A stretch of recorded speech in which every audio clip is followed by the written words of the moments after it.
Hello everyone, this is Necrostevo and you're watching my 38th narrated Wi-Fi battle.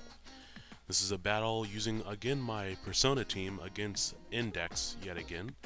We had this battle a little while back, I think it was the second of several battles that we had that day, but this is a pretty good battle, so be sure to stay tuned. Because this battle actually had some pretty interesting twists and turns.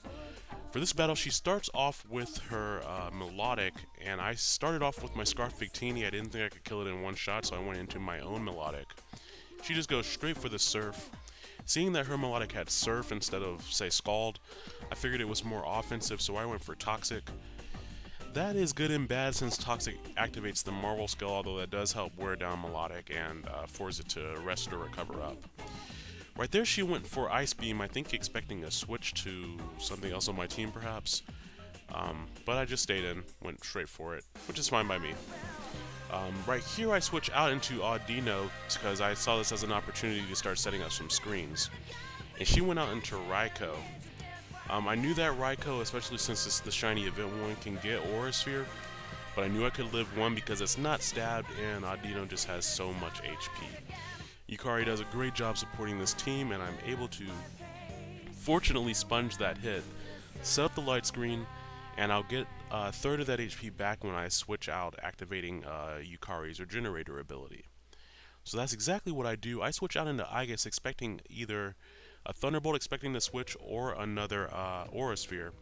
And that's exactly what happens. I think in the battle after that, she predicts me to do that and uses the Shadow Ball instead of the Aura Sphere again. But right there, it worked out because I'm able to get a free substitute on the switch, which sets me up nicely to go for a nice, powerful Focus Punch. That means Aigis does not have to enter a Regio mode, and she can just, attack normally, which is perfect. So tightening my focus, she does break my substitute with the Surf attack, but that was to be expected. And here is where you'll see that Marvel Skull ability come into play, because look how much damage this Focus Punch does. Nice solid attack there, but it doesn't KO. I think if I hadn't poisoned it earlier, I might have been able to kill it with a single Focus Punch. I'm not sure. Fortunately, the light screen is up. I could have stayed in there and taken a hit with the light screen and I guess his large HP stat, but I just decided to switch back out because I knew I would have the light screen up, which means I could take the surfs very well, allowing me to set up a Reflect or use Wish and Protect and get my HP all the way back. Here she's losing a lot of HP, so I'm expecting her to switch or go for the Recover, which means I get a free shot at to do kind of whatever I want right here. And I use Protect, hoping that she would try to attack me at the low HP, and then she would die from the poison. Here her Quick Claw activates on Metagross, and I didn't see that coming, but I did switch out into Mitsuru, expecting the Meteor Mash, and I would resist that. But she went for Earthquake, maybe expecting the Victini switch in, which was a pretty good prediction on her part. The Quick Claw activation didn't matter there. Unfortunately, she gets a crit on that Earthquake, which definitely mattered because that is not boosted and it's not stabbed in any, from Metagross. So that was an unfortunate crit on Mitsuru there, but it's not the earlier Persona games where the enemy gets a crit, they get to attack again. So I'm able to switch into Minato and scare her out with Fire Blast, and I am Scarf, so I knew how to outspeed, but I miss one, then another. She gets up a Quiver Dance, and I'm like, okay, at this point, I just need to hit her, because that Volcarona will sweep my team if it keeps on getting Quiver Dance. So now she has 2 special defense boosts, and I'm like, please, can we just hit a Fire Blast? Somewhere in here I have Victory Star, so I'm hoping I can hit one. And I finally hit one, and look at the damage that this does after 2 Quiver Dances. If I hit the first 2, she would probably be dead. But after +2, that Bug Buzz, doing neutral damage because of the Psychic Fire type, does not take me out. So I'm able to go for one more, which means 4 Fire Blasts would have very easily killed her. But I don't know what Minato was doing when he was in there. Maybe he was distracted by Mitsuru dying and he let it get to him. I don't really know. You can't let that type of stuff distract you during the battle. You have to stay focused. And I know it's easier said than done, but Minato, you were not up to par right there. Fortunately, not fortunately for her, but fortunately for me, she misclicked on Bug Buzz that turn, which means I am able to come in and get off a stabbed Earthquake on her Volcarona. Had she not made that misclick, I am 95% sure she would have swept the rest of my team. because she had +2 special attack. There was literally nothing I had that would have been able to do anything about it.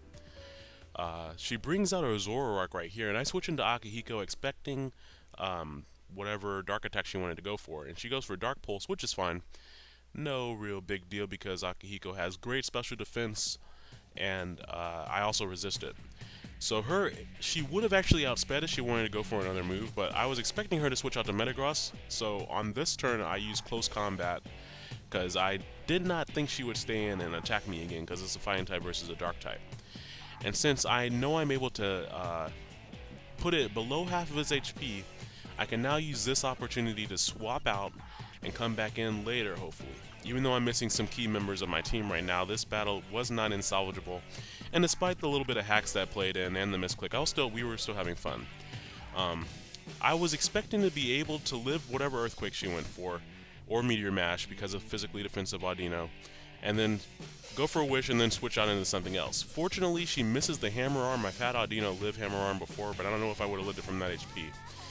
And she played a little bit safely right there and went for another Hammer Arm as I brought in Igus on the expected move. That actually, I was intending to bring in Hitmonchan to get the Wish, but once I saw Hammer Arm, I knew I didn't want it to take that.